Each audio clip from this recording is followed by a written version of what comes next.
함께 읽은 고린도전서 15장 9절에서 11절까지의 말씀 내용은 사도 바울이 전에는 예수 그리스도를 부인하고 하나님의 교회를 핍박하던 자에서 이제는 하나님의 복음을 누구보다 열심히 전하는 사도로 쓰임받게 된 것이 자신의 공로가 아니라 오직 하나님의 은혜로 된 것임을 고백하는 내용의 말씀입니다. 오늘 본문 10절에 보면 특별히 사도 바울이 이 고백하는 하나님의 은혜에 관해서 은혜라는 단어가 본문 10절에서 3번 기록된 것을 보게 됩니다. 사도 바울이 한 절에서 은혜라는 단어를 3번씩 이렇게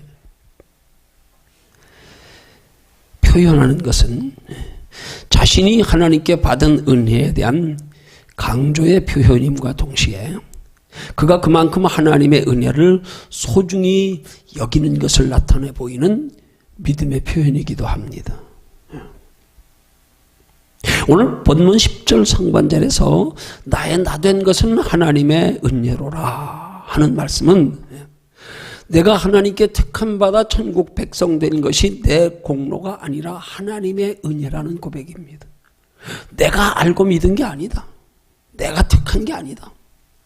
하나님의 값없는 은혜로 천국 백성으로 택함받았다. 나의 나된 것. 그게 하나님의 은혜라는 고백이고요. 그 다음 10절 중반절에서 내게 주신 그의 은혜가 헛되지 아니하여 내가 모든 사도보다 더 많이 수고하였으나 내가 아니요 오직 나와 함께 하시는 하나님의 은혜로라 하는 말씀은 내가 복음을 위하여 다른 사도들보다 더 많이 수고한 것도 내가 한 것이 아니라 하나님께서 베푸신 은혜로 한 것임을 고백하는 내용입니다. 그러면 오늘 본문에서 바울이 자기가 은혜로 하나님의 택함받은 거룩한 성도의 신분이 된 것과 은혜로 복음 전하는 일에 다른 사도들보다 더 많이 수고한 것에 대한 고백을 통하여 그가 나타내고자 하는 것은 무엇인가? 그것은 바로 자신이 하나님의 값없는 은혜로 나의 나된 것이라고 하는 것은 쉽게 말하면 신앙적으로 말하면 생명 얻은 것을 말하는 거예요. 내가 하나님의 값없는 은혜로 생명을 얻은 것과 또한 하나님의 값없는 은혜로 장차 하나님 나라에서 영원히 상받게 될 것을 나타내고자 하는 표현입니다. 내가 더 많이 수고했다 다른 사도들보다. 내가 아니고 하나님의 은혜로. 그럼 이 더 많이 수고했다는 말을 그렇게 자신 있게 고백하겠어요? 이 더 많이 수고한 것에 대한 하나님의 나라의 영원한 상을 바라보고 내가 값없는 하나님의 은혜로 영원한 생명을 얻게 된 것, 그리고 그 하나님의 은혜로 다른 사도들보다 더 많이 수고하여 하나님의 나라에까지 영원히 장차 상받게 될 것, 그걸 나타내 보이고자 하는 거란 말입니다. 더하여 그 영원한 생명을 얻게 하고 영원한 상을 받게 하는 하나님의 은혜가 얼마나 귀하고 소중하고 복된 것인지를 이 바울이 기록하고 있는 고린도 교회의 성도들에게, 또 성령의 감동으로 기록되어 우리가 이 말씀을 대하고 있는 오늘 우리들에게 하나님이 가르쳐 교훈하시려고 하는 은혜의 소중함, 은혜의 귀함, 은혜의 복됨에 대하여 우리에게 교훈하고자 하는 말씀이 오늘 본문의 말씀입니다. 그래서 오늘 함께 읽은 이 고린도전서 15장 9절에 11절의 말씀을 한마디로 표현하면 하나님께서 하나님의 택한 백성들에게 은혜의 소중함과 귀함과 복됨을 가르쳐 교훈하는 말씀이다. 그렇게 본문을 표현할 수 있습니다. 자, 그러면 이제 본문을 통하여 구체적으로 과연 무엇이 은혜인가? 은혜가 왜 우리에게 소중하고 귀하고 복된 것인가?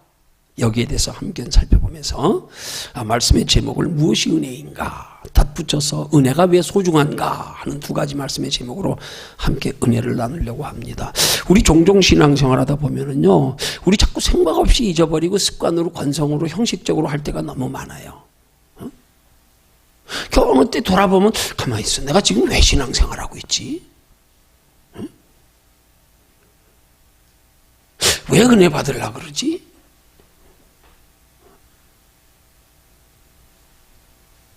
은혜가 우리에게 왜 소중한가?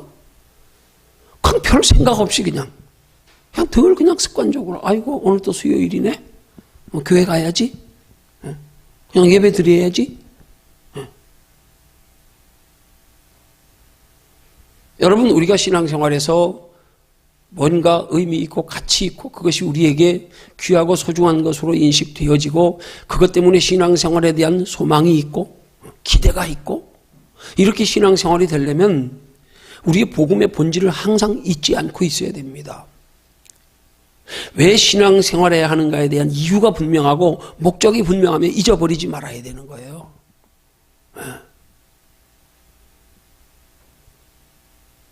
그냥 깊이 생각지 아니하고 복음의 중요한 그 내용을 우리 마음속에 곱씹어가면서 우리의 신앙생활하는 이유와 목적이 잊혀지지 않도록 자꾸 뭔가 되새기면서 해야 되는데 그냥 생각 없이 그냥 그렇게 하다 보면 그냥 우스운 얘기로 해요.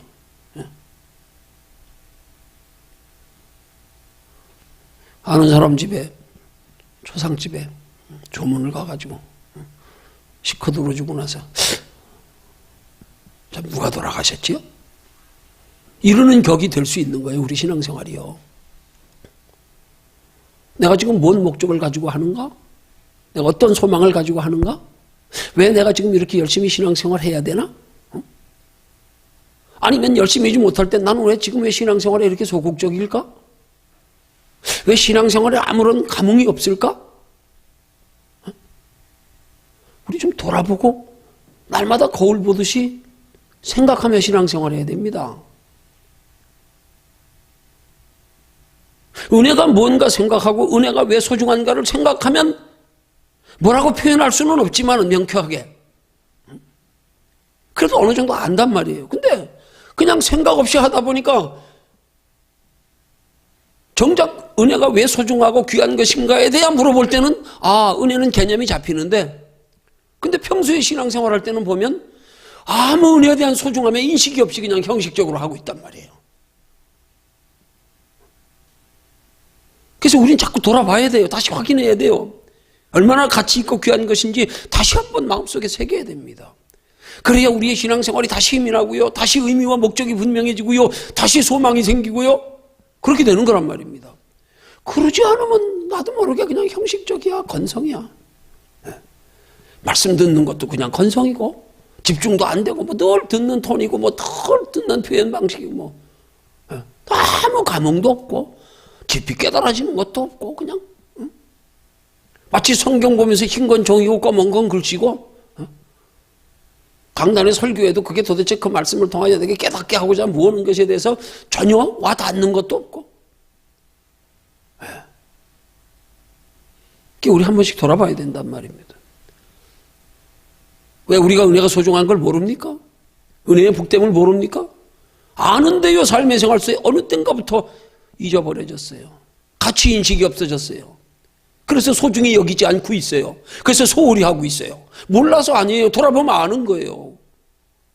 근데 아는데 그렇게 살고 있지는 않는 지금 내 모습 돌아보면서 다시 새겨야겠구나. 다시 새겨야겠구나. 그래서 하나님이 우리에게 계시록을 통하여 하시는 말씀이 뭐예요? 첫사랑을 회복해라. 전에 하나님 앞에 은혜 받아서 변화받고 내 삶의 가치관이 변화되고 소망이 바뀌어지고 은혜 받아 눈물 흘렸던 은혜 받아 하나님의 사랑에 감격했던 그때 생각해라. 기억해라. 이거 다 잊어버리고 신앙생활할 때가 얼마나 많습니까? 그거 다 잊어버리니까 은혜의 소중함도 다 잊어버렸어요. 그래서 오늘 말씀을 통하여 우리가 은혜가 왜 소중한지, 은혜가 무엇인지 다시 한번 깊이 새겨져서 또 한동안 우리 마음속에 떠나지 아니하도록 그 은혜로 인해서 우리의 신앙생활의 의미와 가치를 다시금 부여해서 그렇게 열심히 품고 2019년도를 새롭게 시작하는 저와 여러분들이 되기를 주님의 이름으로 축원합니다. 자, 그럼 큰 첫 번째로요. 뭐가 은혜입니까? 은혜가 뭔가? 이론적으로 세 가지로 정의하면 첫 번째는 깨닫는 게 은혜입니다. 깨닫는 게 은혜예요. 깨닫는 게 은혜의 시작입니다. 그러면 구체적으로 뭘 깨닫는 게 은혜입니까? 말씀을 깨닫는 게 은혜입니다.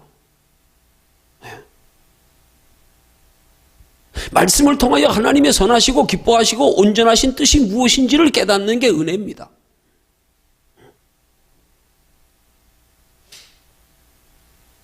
더하여 말씀을 통하여 나를 향하신 하나님의 뜻을 깨닫는 게 은혜입니다.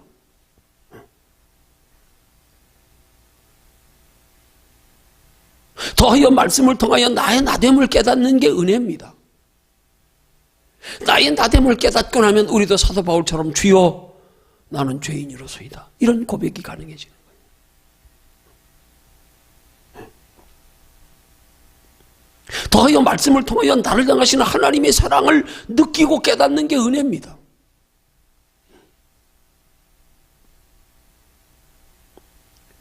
그러기 위해서 하나님의 말씀은 귀로만 들어서 아는 게 되어서는 안 됩니다.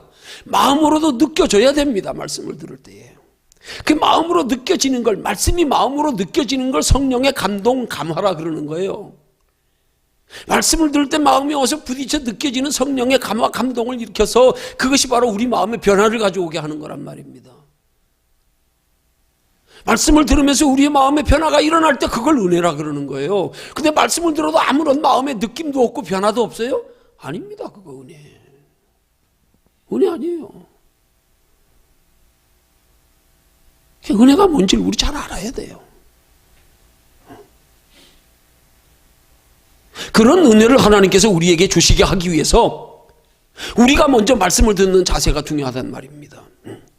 귀로만 듣지 말고 마음으로 들어야 하나님도 우리 마음의 은혜를 주시는 거예요. 우리가 귀로만 들으면 하나님의 마음의 은혜를 못 주십니다. 귀로만 듣는 사람에게는 마음의 변화가 있을 수가 없어요. 하나님을 향하여 마음을 열고 들어야 마음의 변화를 가져주시 하나님이요. 근데 그냥 귀로만 듣고 있어요? 그냥 귀로만 듣는 걸로 끝입니다. 마음의 변화는 없어요. 감동은 없어요. 깨달아지는 거 없어요.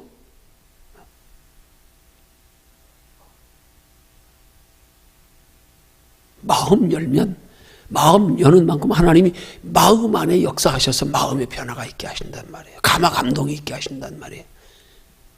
그러기 위해서 우리는 말씀을 들을 때 귀로만 듣지 말고 마음을 열어서 들어야 된단 말입니다. 그래야 하나님의 말씀이 바르게 깨달아지는 거예요. 하나님의 선하시고 기뻐하시고 온전하신 뜻도 깨달아지고 나를 향하신 하나님의 뜻도 깨달아지고 나의 나됨도 말씀에 조명하여 비추어 봐서 깨달아지고 나를 향하신 하나님의 사랑도 깨달아지고요. 마음 열 때, 마음 열어 들을 때. 귀로 듣는 건 그냥 듣는 거고요. 마음으로 듣는 걸 하나님의 말씀을 받는 거라 그러는 거예요. 말씀을 받아야 됩니다. 받아야 됩니다. 자, 그 다음 두 번째 뭐가 은혜입니까? 첫째는 하나님의 말씀을 깨닫는 게 은혜고요. 두 번째는요, 깨달은 대로 사는 게 은혜입니다.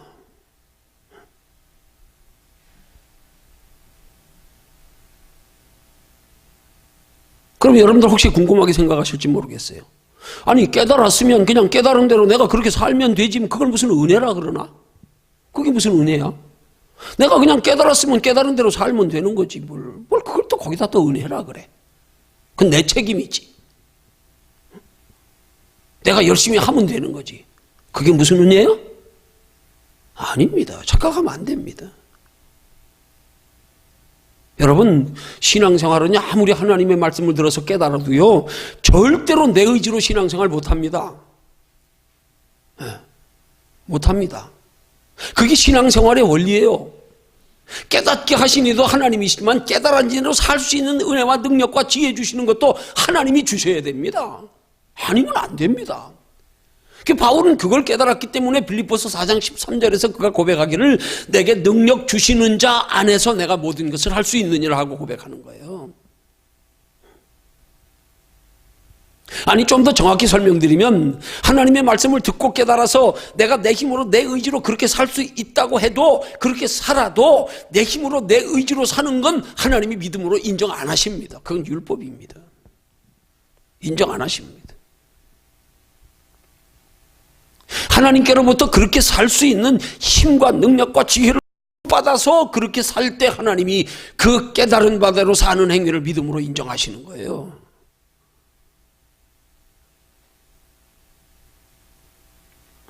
빌립보서 4장 11절의 말씀에서 만일 누가 말하려면 하나님의 말씀을 하는 것 같이 하고, 누가 봉사하려면 하나님의 힘으로, 하나님의 공급하시는 힘으로 하는 것 같이 하라 하고 우리 성경은 기록하고 있어요.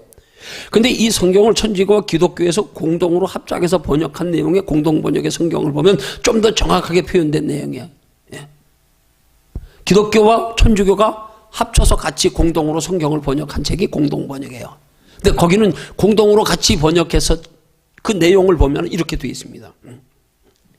여기 우리 성경에는 만일 누가 말하려면 하나님의 말씀을 하는 것 같이 하고 이렇게 되어 있는데, 공동번역에서는 그렇게 있지 않고요. 이렇게 기록하고 있어요.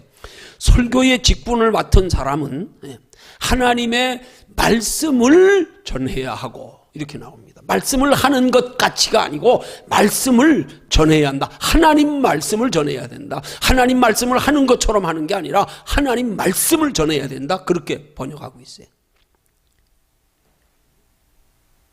그 다음 누가 봉사하려면 하나님의 공급하시는 힘으로 하는 것 같이 하라. 우리 성경은 그렇게 번역되어 있는데, 함께 합작으로 번역한 공동번역에서는 이렇게 번역해요.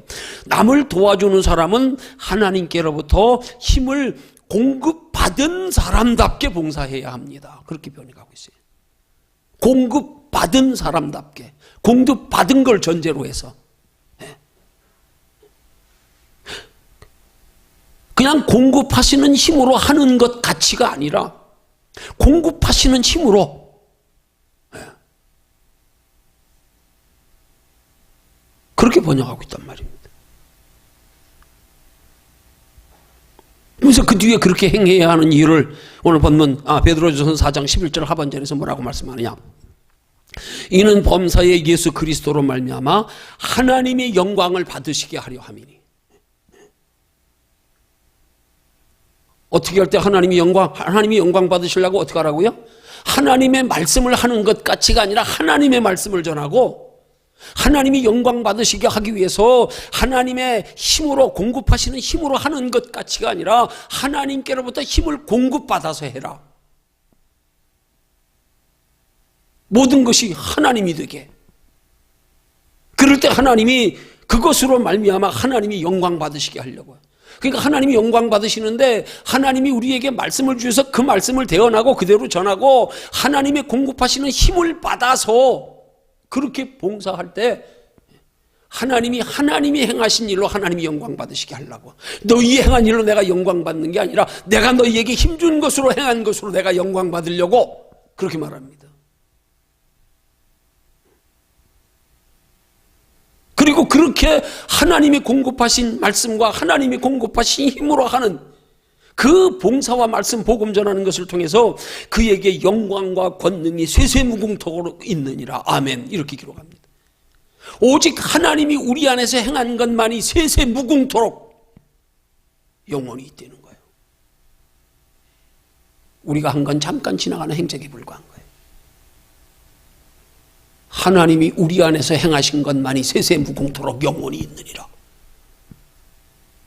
우리 힘으로 하려는 거 아니에요. 종종 우리 신앙생활에 여기 착각하잖아요.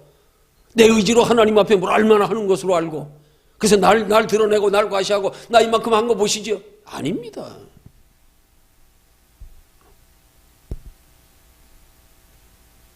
하나님의 공급하시는 힘, 그것으로 하는 것 같이가 아니고요.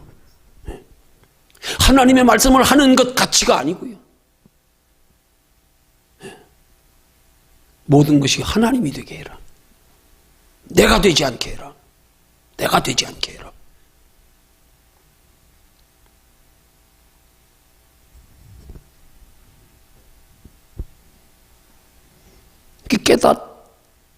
하시는 것도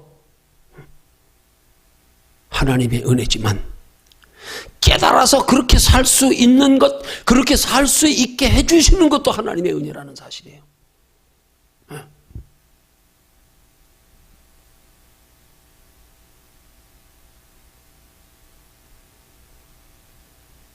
그렇게 우리의 신앙생활의 모든 것이 은혜로 돼야 된다는 거예요. 은혜로 깨닫게 하시는 것도 하나님, 깨달은 대로 살 수 있는 힘과 지혜를 주시는 것도 하나님이 되게 해라. 하나님이 공급하시는 힘으로 해라. 그래서 오직 하나님이 영광 받으시게 해라. 그러니까 하나님은 우리를 통하여 영광 받으시기를 원하시는데 우리 의지로 우리가 무엇을 하는 걸로 하나님 영광 받으시길 원치 않으세요. 보니까 너희가 한 것 가지고 내가 영광 받기 원하지 않는다. 여러분, 하나님과 우리와의 관계로 상대적으로 한번 생각해 보면 그 말씀이 이치적으로 맞고 이해가 가는 거예요. 여러분, 사람은 한낱 비물인 개미와 한번 비교해서 생각해 보십시오. 개미의 무슨 행동을 통하여 사람이 영광을 받았겠습니까? 하나님이 영광 받으실 때가 없어서 이렇게 한낱 비물이 인간을 통하여서 하나님이 영광 받으시려고요? 아니요. 우리 힘으로, 우리 의지로 내가 하는 것으로 하나님 영광 돌리려고 하지 마라. 그걸로 하나님 영광 받으시는 하나님 아니다. 온전히 하나님.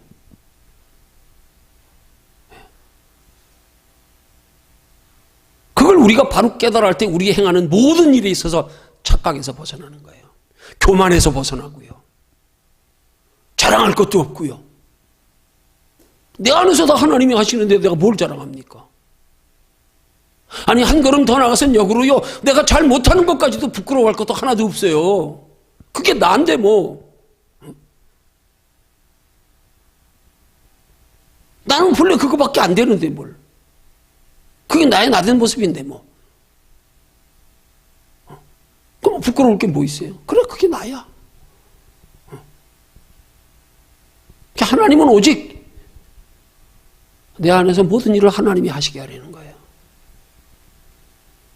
그래서 우리가 하나님의 깨달은 바대로 행하는 것도 하나님의 은혜로만 가능하다니까요. 은혜로 하는 것만 하나님이 인정하신다니까요. 그래서 깨달아서 그 말씀대로 행하는 것도 하나님의 은혜다, 그런 말이에요. 깨달아서 하나님의 말씀대로 행하는 것도 하나님이 공급하시는 힘으로 해야 된다는 게 전제되고 있는 거예요. 그렇지 않으면 자기의가 되는 거예요. 자기의.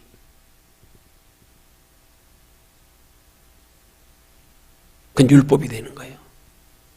복음은 오직 하나님의 의가 나타나는 거고, 율법은 자기 의를 드러내는 거고. 세 번째, 무엇이 은혜인가? 세 번째로는 그렇게 깨달은 바대로 행할 수 있는, 살 수 있는 지혜와 힘을 공급받는 게 은혜입니다. 그러기 위해서는 우리 하나님께로부터 지혜와 힘을 공급받아야 된단 말입니다.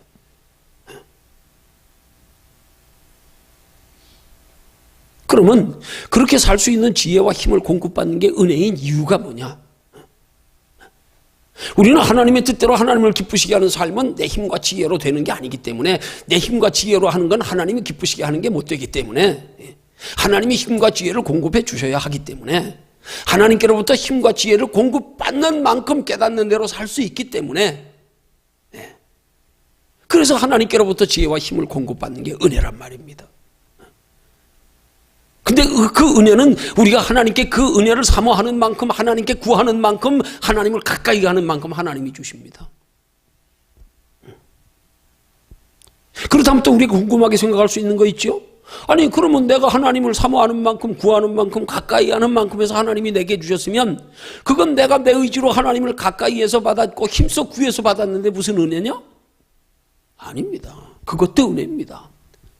그 은혜라고 하는 단어의 히브리 말에 헤세드 하는 단어의 정의는 여러 가지 뜻이 있는데, 그 중에서 하나님과 우리와의 관계 속에서 헤세드라는 단어의 정의는 긍휼, 인자, 인애, 선대, 후대, 자비, 이런 여러 가지 뜻이 있어요. 이게 전부 하나님께로부터 오는 긍휼, 하나님의 인자하심, 하나님의 우리를 통한 인애하심, 선대하심, 후대하심, 자비하심. 그러니까 이런 은혜의 정의를 한마디로 쉽게 표현하면, 은혜는 하나님께로부터 값없이 공로 없이 받는 게 은혜라는 거예요. 그럼 예를 들어서 쉽게 설명드리면, 여러분 십자가를 예를 들어 설명드린다면, 여러분 예수님이 우리를 대신하여 십자가에 못 박혀 돌아가셨습니다. 그런데 그걸 믿는 건 내가 믿었으면 내가 믿어서, 내가 믿어서 구원받았다고 그걸 내가 구원 이룬 것으로 착각하지 말란 말입니다. 내가 믿었으니까 내가 믿어서 구원받은 거예요? 아닙니다.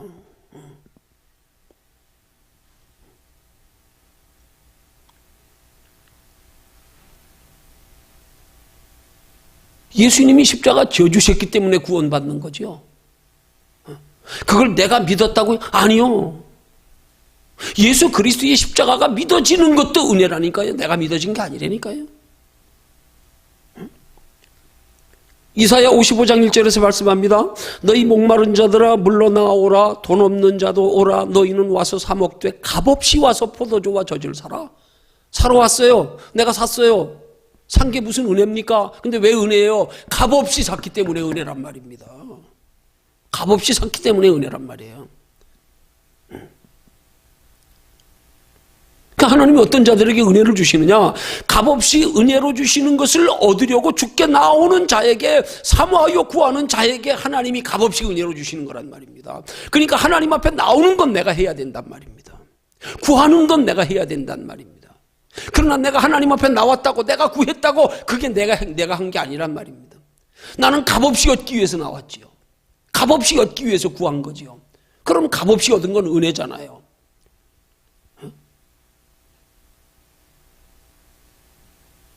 자꾸 뭘 신앙생활을 우리 힘으로 하려고 그러면 안 된단 말이에요. 착각이란 말이에요. 하나님이 신앙생활에 우리 힘을 요구하시는 하나님이 아니에요.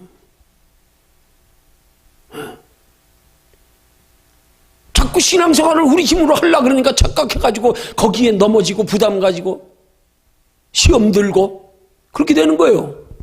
착각하고 있어요. 착각. 부담스럽다. 하나님이 말씀에 책임을 요구하시는 하나님이 아니에요. 하나님을 가까이 해서 하나님이 우리 마음속에 그렇게 살아갈 수 있는 마음, 능력, 지혜, 용기, 소망 주시도록, 이러기 위해서 우리는 값없는 은혜 받기 위해서 하나님 앞에 나아가기 위한 노력만 필요한 거지요. 하나님의 말씀을 사모해 듣는 우리의 마음의 자세만 하나님이 요구하시는 거지요. 근데 우린 자꾸 신앙생활을 행위 가지고 평가하잖아요. 행위 가지고. 하나님의 의의 기준은 그게 아닌데 사람의 행위 가지고 아니란 말입니다.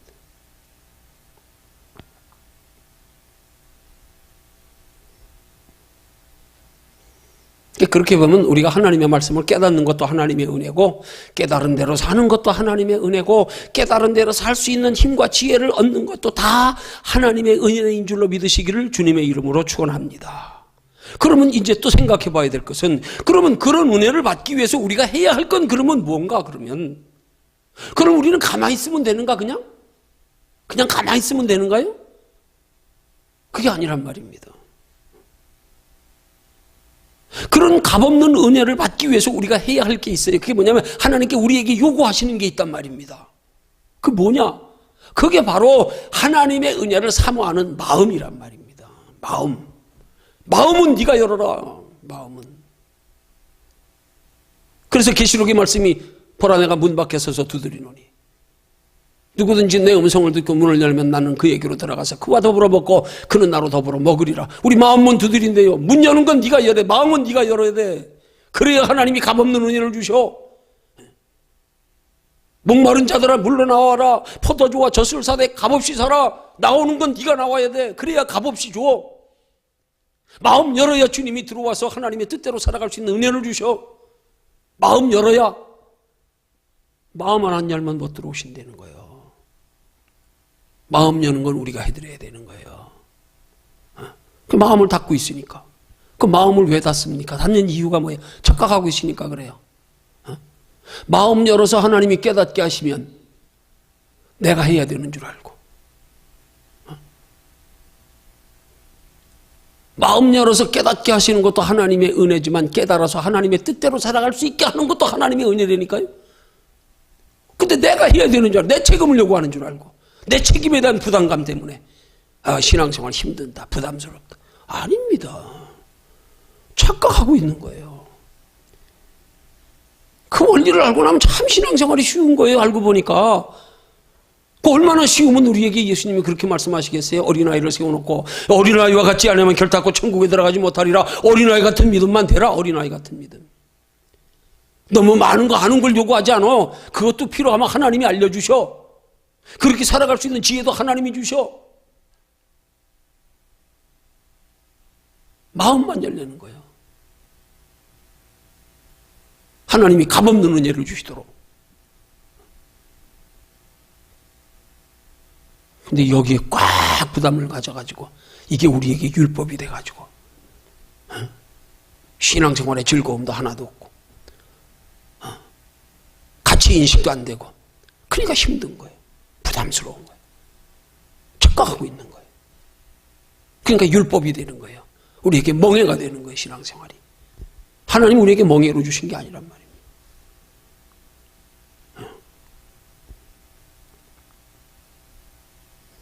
그럼 어떻게 하면 우리에게 은혜를 사모하는 마음이 있을 수가 있을까요? 어떻게 하면요? 여러분, 우리가 하나님의 은혜를 사모하는 마음이 우리 속에 생겨지게 하기 위해서, 그러기 위해서 그 은혜의 소중함과 복됨을 우리가 자꾸 말씀을 통하여 듣고 배우고 깨달아야 되는 거고, 아, 그래서 은혜가 필요한 거구나. 아, 그래서 은혜가 소중한 거구나. 아, 그래서 은혜가 복된 거구나. 그러면 사모하는 마음이 생긴단 말이에요. 나도 그런 은혜 받고 싶다. 아, 그렇게 좋은 거면 나도 그렇게 살고 싶다.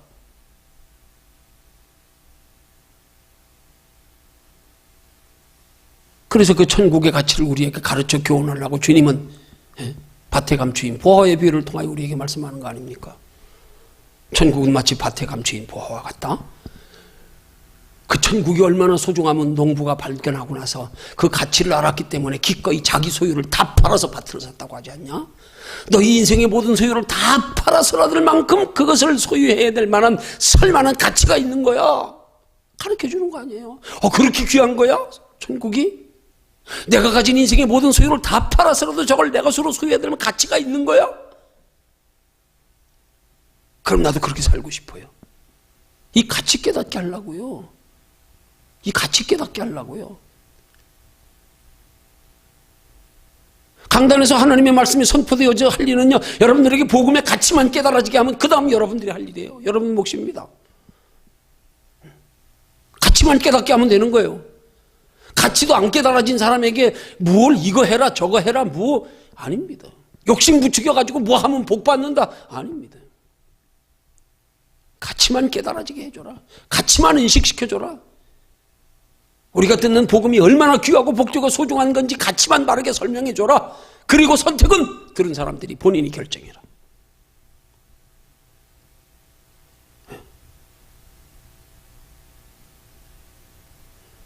깨달아 알게 해주는 것뿐입니다. 깨달아 알았어? 학생들요, 아직은 영문 몰라가지고 부모들이 시키는 대로 할 수 없이 매여 공부하지만 이제 자기가 소중함을 깨달으면 더 이상 잔소리 필요 없어. 너 이제 알았지? 얼마나 소중한지. 이제부터 네가 알아서 해. 이제 더 이상 부모가 잔소리할 때 지났어. 그때부터 진짜 말 그대로 세상적인 표현으로 내 인생 나의 것. 내가 하는 만큼이다. 내가 땀 흘리는 만큼 수고하는 만큼 그러기 위해서는 인생의 가치를 내가 똑바로 알아야지. 그거 깨달아지게만 해주면 되는 거예요. 그 다음 각자가 본인이 알아서 결단하는 거예요. 본인이 알아서 선택하는 거예요. 그걸 율법으로 억지로 매어 짐지어가지고 그걸 막 욕심 부추겨가지고 막 체면하게 만들고 아닙니다. 복음은 그런 거 아닙니다. 막 유도해가지고요. 막 사람 앞에 분위기로 붕 띄워놓고요. 아닙니다. 그건 전부 인위적인 방법입니다.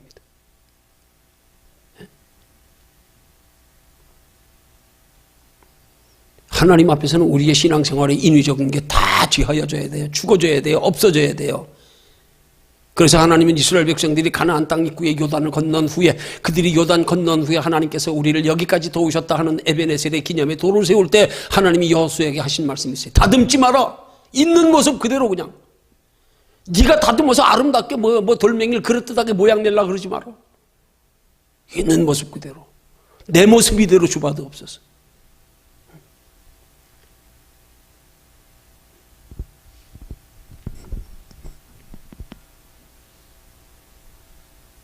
그럼 이제 큰 두 번째로요. 그 은혜가 왜 소중한 겁니까? 은혜가 왜 소중한 겁니까? 말씀 듣고 깨달아지면 이게 이유가 해답이 나오는 거예요. 아, 그래서 은혜가 소중한 거구나. 왜? 은혜의 결과가 복이기 때문에. 은혜의 결과가 복이기 때문에. 그 복은 이 땅의 복만 말하는 게 아니에요. 아니, 정확히 말하면 이 땅의 복은 아니에요. 하나님 나라의 영원한 복을 말하는 거지요. 그 복이면 육신의 복은 그냥 따라오는 거기 때문에 그거는 자동적으로. 그건 우리가 신경 쓰지 않아도 영원한 하나님의 나라의 복의 소중함만 깨달아 알면 그거 얻기 위해서 힘쓰고 살면 따라오는 거기 때문에. 예수 믿는 사람들에게 육신적으로 물질적으로 복 받는 것만으로는 그건 은혜가 아닙니다. 그건 복이 아닙니다. 근데 그걸 은혜로만 하는데 문제가 있는 거예요. 그걸 은혜로만 하니까 기준이 그렇게 돼 있으니까 에이 뭐 내 힘으로도 되는데 뭘 굳이 뭐 하나님 앞에 매달리냐? 뭐 그런 것까지 하나님 앞에 기도하냐? 뭐 그렇게 하나님 앞에 간절할 필요가 뭐 있냐? 복의 개념이 기준이 육신의 것이니까 그것만 생각하니까 뭐 예수 안 믿는 사람들도 다 뭐 잘 사는데 뭐 하나님 앞에 구하지 않아도 내가 열심히 하면 되는데 뭐 하나님의 은혜를 육신의 축복에만 연결시켜 생각하니까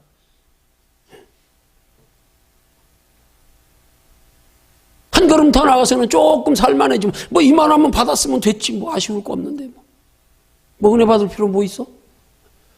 그러니 열심히 신앙생활하는 아니 열심히 복 많이 받은 예수 믿는 사람들이 하는 말 야야 너무 깊이 들어가지 마 골치 아파.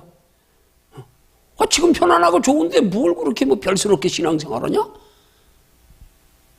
그것으로 인해서 영원한 하나님의 나라에서 받게 될 복에 대해서는 관심 없으니까 모르니까 그거는 그게 얼마나 소중한지 모르니까 그 영원한 걸 모르니까 여기서 복 받았으면 그걸로 됐어 뭐 이제 살만하면 됐지 뭐 그렇게 되는 거란 말이에요. 그래서 뭔가 육신적으로 아쉽고 답답하면 그때만 하나님 잠깐 매달렸다가 또 이제 살만해지면 또 나요. 왜 그래요? 육신의 축복만 은혜로 아는데 문제가 있다 이 말이에요. 육신의 축복이 은혜가 아닙니다. 하늘 나라 영원한 칭찬 상급 멸류관 받는 게 은혜죠.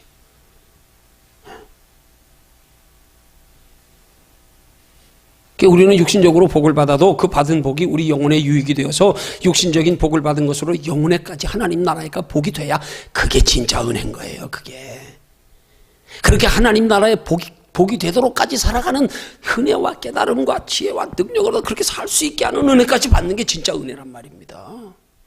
그래서 받은 복으로 하나님 나라까지 칭찬과 상급과 멸류관을 받는 신앙생활이 가능해질 때 야 진짜 은혜 받았다. 진짜 은혜다 이게. 거기까지 가야 은혜예요. 거기까지. 그게 진짜 은혜예요. 육신의 복 받은 것으로 끝나버리면 그 은혜 받다 끝난 거예요. 중단해버린 거예요.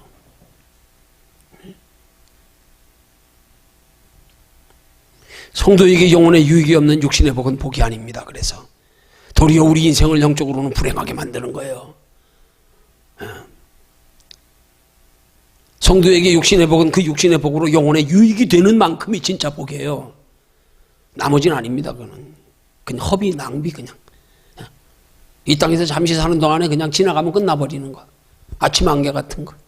화장실 한번 갔다 오면 끝나는 거. 어제까지 아무리 잘 살았어. 지나고 나면 끝. 아무것도 아닌 거예요. 남는 거 아무것도 없어요. 하나님 나라에 쌓이는 것만 진짜 영원히 남는 거죠. 성도에게 복이라고 다 복이 아니란 말입니다. 육신의 복이 영혼에까지 복이 돼야 진정한 복이죠. 그럴 때 복의 복이 더해지고 그 복이 하나님 나라까지 영원한 복으로 연결되어지고 계속 커져가고 쌓여져가고. 그래서 주님은 우리에게 너희 보물을 하늘에 쌓으라. 오직 누구를 위해서? 너희를 위해서. 오직 너희를 위해서. 그렇게 말씀하시는 거 아닙니까? 하나님 나라에 복과 상이 없다 그러면 우리 예수 열심히 믿을 이유가 하나도 없잖아요. 무슨 이유가 있어요? 믿었으면 됐는데 뭘. 적당히 신앙생활 해도 되지.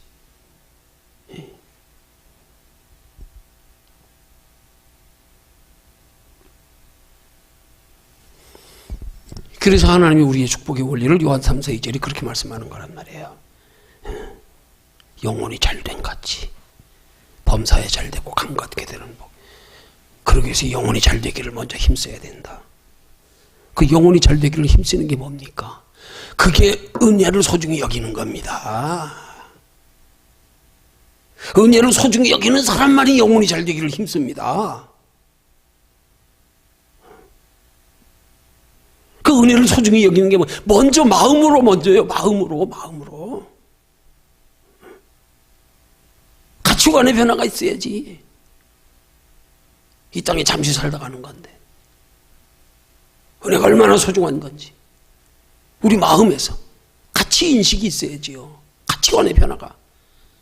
그리고 그러기 위해서 그 다음 땡겨로 은혜 받기 위해서 힘쓰는 행위가 있어야 된단 말입니다. 은혜의 소중함을 알아야 은혜 받으려고 힘쓰지요. 은혜의 소중함이 깨달아지고 인식되지 않으니까 은혜 받으려고 힘 안 쓰게 되는 거예요. 그 우리가 행위로 은혜 받기를 힘쓰는 게 뭐예요?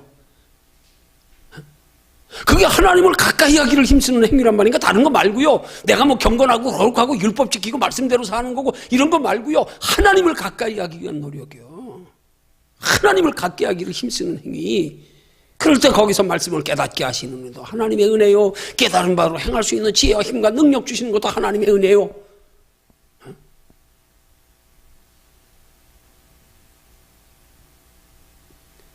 하나님이 우리에게 요구하시는 건 우리 힘으로 우리 노력으로 거룩함을 요구하시는 게 아니에요. 하나님이 우리로 거룩한 사람으로 변화시켜 주시도록 하는 데에 노력하라 이 말이에요. 거기에 힘쓰라 이 말이에요. 내가 변화되려고 그러지 말고 하나님이 나를 변화시켜 주시도록 하는 데 힘쓰라 이 말이에요. 율법은 자기 힘으로 하나님의 의를 이루려고 그러는 거 아닙니까? 복음은 아니에요.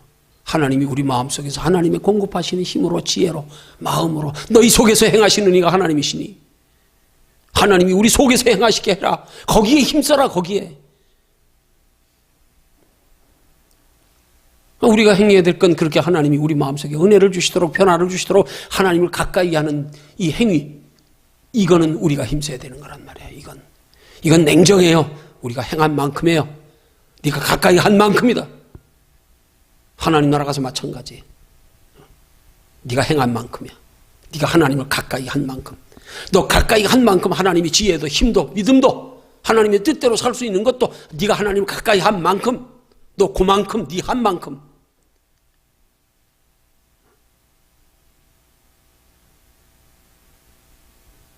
그 은혜의 소중한 이유를 분명히 알아야 된다. 모든 하나님의 자녀된 성도의 축복은 다 은혜로부터 시작되는 거란 말이에요. 은혜가 축복의 뿌리입니다. 출발점입니다. 은혜를 소홀히 하면 아무것도 안 됩니다. 은혜의 소중함을 인식하지 못하면 아무것도 아닙니다. 그거는. 그 신앙도 아닙니다. 그거는. 은혜의 소중함도 모르는데 뭐. 아무리 귀한 가치 있는 거 갖다 줘도 가치 인식 모르는 사람은 틱 던져버리는 거예요. 에서가 그랬잖아요. 에서가. 자기에게 돌아올 장자의 명분의 축복이 얼마나 소중하고 큰 건데 그 잠깐 배고프다고 그거 팔아먹어? 그 성경이 뭐라고 경고합니까? 히브리서요. 에서와 같이 망령된 자가 있을까 두려워하라. 그 소중함을 알지 못하는 것, 은혜의 소중함을 그리스도인들이 알지 못한다? 이게 보통 불행한 게 아닙니다. 이게. 너 은혜가 얼마나 소중한지 아냐? 그거 모르면 헛방이다. 예수 믿는 사람이 은혜의 소중한지 모르면요.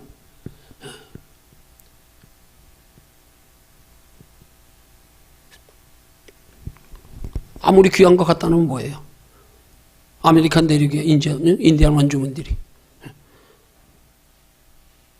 청교도들이 들어가서 손거울로 금붙이하고 바꾸듯이. 금붙이 소중한 줄 모르니까. 손거울에 자기 얼굴 비치는 게 신기해서. 세상의 육신의 것에 취해가지고 은혜 받은 게 얼마나 소중한지 몰라서 날마다 그리스도인들이 세상 것과 바꾸고 앉았네. 세상 것 때문에 은혜를 등한시하고 세상 것 때문에 은혜를 소홀히 하고 세상 것 때문에 은혜를 무관심하고 마지막에 형식적으로 억지로 체면으로 그냥 에이 뭔 너무 주일은 이렇게 빨리 돌아오는 거 아니란 말입니다. 미국에서는 새벽 기도가 없어서 어느 목사님이 미국에서는 목회하다 한국에서 목회 와가지고 새벽 기도가 힘들어가지고 혼잣말로 그랬더니 어느 놈이 새벽 기도를 만들어가지고 에이, 새벽 기도 누가 만들었어요? 하나님이 만드셨잖아요. 시초가 어디예요? 이스라엘 백성들 하나님이 약속하신 가나안 땅으로 들어가는 광야 40년의 여정에서 매일 새벽에 일어나서 만나 줍지 않으면, 새벽에 일어나지 않으면 그날 하루 굶어야 돼요. 새벽 기도 훈련시킨 거예요. 근데 같이 모르면은요. 같이 모르면 아, 귀찮다. 힘들다. 아닙니다. 결론 냈습니다. 예. 우리가 그토록 사모하여 소중히 여기는 모든 복이 다 은혜에서부터 시작된다는 사실을 알아야 돼요. 예. 다 은혜에서부터 시작되는 거다. 그 은혜의 소중함을 알고 복됨을 알 때 우리 속에 은혜를 사모하는 마음이 생긴단 말이에요.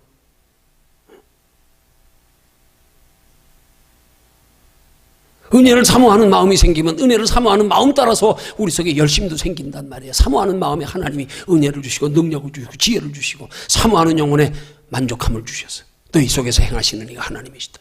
사모하는 영혼 속에서 행하신단 말이에요. 사모하는 자에게 여호와의 눈은 온 땅을 두루 감찰하사 전심으로 자기를 향하는 자에게 능력을 베푸신대. 하나님 찾고 있어요. 누가 전심으로 나를 향하는가?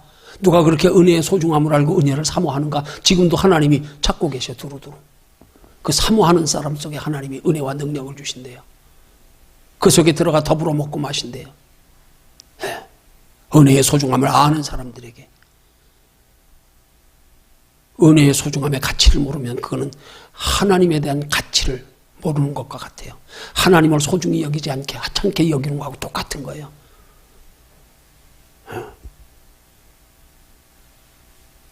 그러므로 저와 여러분들이 다시 한번 은혜의 소중함과 복됨을 새삼스럽게 우리 마음속에 깊이 새겨 깨달아 다시 회복하여 알고 은혜를 소중히 여겨 사모하는 마음으로 하나님의 은혜에 대한 우리 믿음을 보여드려서, 하나님의 은혜에 대한 우리 믿음은 간절함이란 말입니다. 그것 보여드려서 은혜로 복받고 은혜로 영원한 하나님의 나라에까지 영원한 상 받는 저와 여러분들이 되시기를 주님의 이름으로 축원합니다.